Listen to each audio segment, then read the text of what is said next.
Hello everybody, welcome back. Today as well we have got to another video. In this video I'll show you how you can remove Instagram account from another phone. But before that, please do make sure to like our video, subscribe our channel, and yes, without any further delay, let's get started.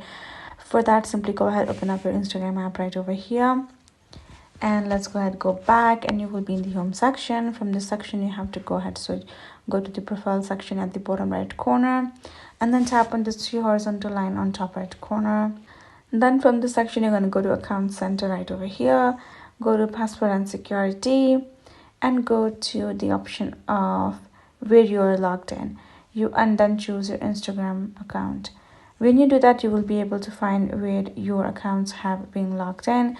Once you have found your particular device that you would like your Instagram account to be logged out from, tap on it, tap on log out, and tap on log out again and confirm it.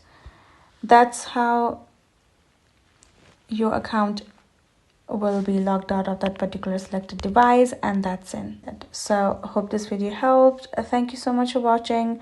I will see you guys in our next video.